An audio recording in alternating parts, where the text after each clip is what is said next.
Dios les bendiga, bienvenido a la Biblia en un año, día número 132. Estamos en el libro de Deuteronomio y vamos a estar considerando en el día de hoy los capítulos 15, 16 y 17. El capítulo 15 comienza con la descripción del año de remisión, en el cual todas las deudas de los hebreos serían perdonados. El año de remisión acontecía cada séptimo año y trataba exclusivamente de los israelitas. Noten en el verso 3 que las deudas de los extranjeros seguirían vigentes, pero que deudas entre hermanos hebreos se perdonarían cada séptimo año. Noten en el verso 4 que esta provisión llevaba la intención de prevenir la pobreza y los mendigos entre la sociedad hebrea. El pueblo no había de ser extremadamente fuerte contra sus propios ciudadanos, prestando y cobrando intereses cuales no podrían pagar. Si Israel hiciera lo propio en cuanto al año de remisión, Jehová proveería lo suficiente como para que Israel les prestara a muchas naciones y no tuviera que pedir prestado. La suma expresión de esto se vio durante el reinado de Salomón, durante el cual Israel vivió una época de prosperidad inigualada. Los versos 7 al 11 incluyen detalles específicos sobre el trato de los pobres y menesterosos entre Israel. Noten en el verso 8 el mandato a darles prestado lo que necesitaran.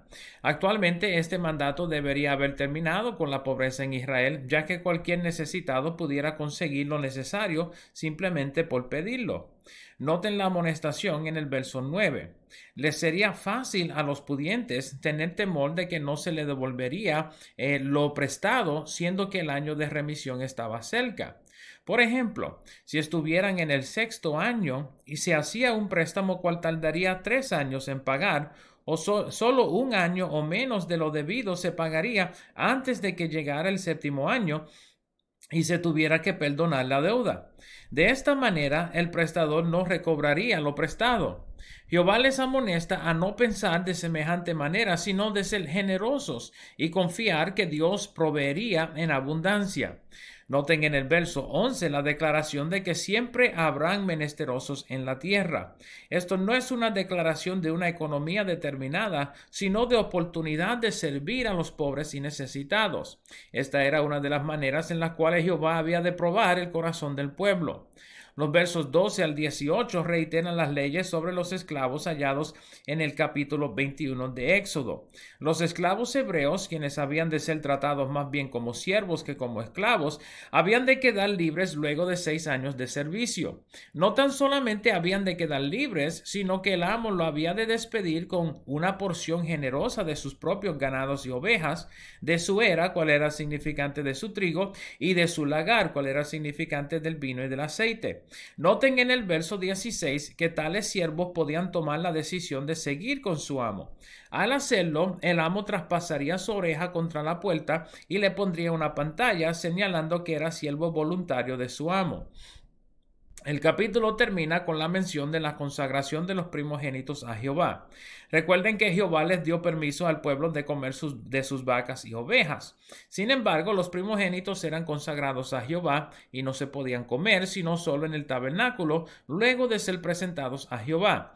La única excepción a esto se encuentra en el verso 21. Primogénitos cuales tuvieran algún defecto se podían comer en sus pueblos, tanto los hombres limpios como inmundos podrían participar de ellos, siempre y cuando no comieran de la sangre. El capítulo 16 reitera las leyes sobre las fiestas solemnes encontradas en Éxodo 23 y luego Éxodo 34. Como en las otras listas, comienza con la celebración de la Pascua entre las 2 tardes del 14 y 15 del mes de Abib, cual era el primer mes del calendario para los hebreos. Luego se menciona la celebración de la fiesta de los panes sin levadura, cual duraba 7 días. Hay una distinción en esta presentación de las fiestas, cual no se vio en los otros lugares.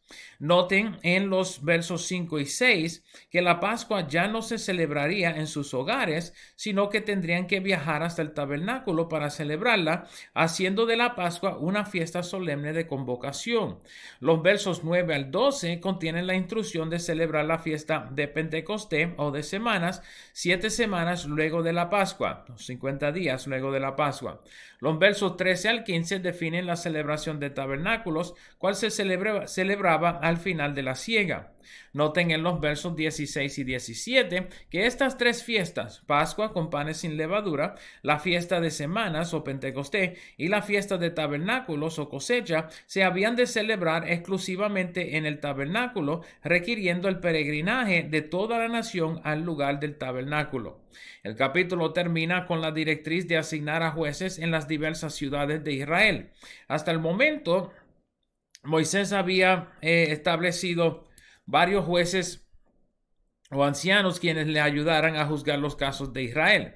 Siendo que el pueblo había de acomodarse en la tierra prometida, les sería necesario asignar jueces en sus respectivas ciudades, con tanto de seguir la justicia entre la nación.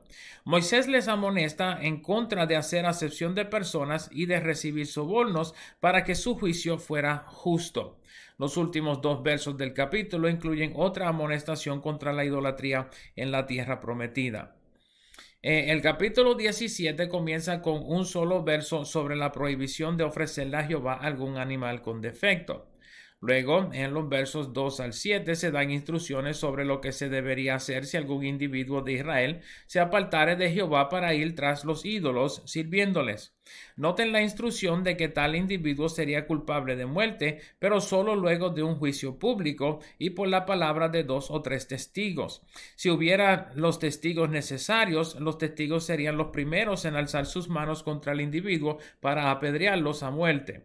Los versos 8 al 13 dan instrucciones particulares sobre los jueces quienes serían elegidos para juzgar entre los pueblos de Israel. Moisés les da instrucción de inquirir con los sacerdotes sirviendo en el tabernáculo sobre casos difíciles de litigar entre el pueblo. Los jueces deberían tener un conocimiento de las distintas leyes sobre ciertas acciones, pero como ya hemos visto en nuestra lectura, las distinciones entre ciertos tipos de infracciones a la ley podían ser difíciles de discernir. Al ser así, les sería necesario a los jueces viajar hasta el tabernáculo para inquirir sobre tales asuntos. La determinación de los sacerdotes, particularmente el sumo sacerdote, sería final y tanto el juez como los litigantes tendrían que aceptar su juicio. De esta manera, el sacerdocio servía como si fuera como una corte suprema de la tierra. Noten en el verso 12 que cualquiera que no quisiera aceptar la decisión del sacerdocio sería culpable de muerte. El capítulo termina con instrucciones importantes sobre la elección de un rey cuando el pueblo estuviera establecido en la tierra prometida. Este segmento es de suma importancia en la consideración de la eficacia de los 42 reyes quienes servirían sobre Israel y Judá. En este segmento se nos define varios requisitos para los reyes. Primeramente, tenían que ser hebreos asignados por los hebreos. Esto se complica al final del reino de Israel cuando Asiria asigna reyes según su voluntad. Segundo, el rey no había de enriquecerse en caballos. Esto parece ser una prohibición específicamente intencionada para prevenir el regreso a Egipto. Debemos notar que Salomón violenta este requisito. Tercero, no había de tomar para sí muchas mujeres.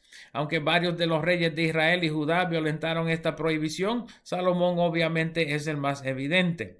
Cuarto, no había de aumentar en oro ni plata personalmente para sus tesoros. De nuevo, Salomón sobresale, pero este mandato es violentado por casi todos los reyes de Israel y de Judá. Quinto, en el verso 18, y tal vez de lo más importante en estos mandatos, está la orden de que cada rey tuviese una copia personal de la ley de Dios, de la cual se leería todos los días. Es cuestionable que este mandato se haya cumplido en el reinado de cualquiera de los reyes de Israel o de Judá. De todos modos, pareciera que Joás y Josías fueron quienes más consultaron con el sacerdocio sobre la ley, aparte quizás del rey David. Estos han sido los capítulos 15, 16 y 17 del libro de Deuteronomio. Espero el video les sea de provecho y nos veremos por esta parte otra vez mañana. Dios me los bendiga, Dios le guarde.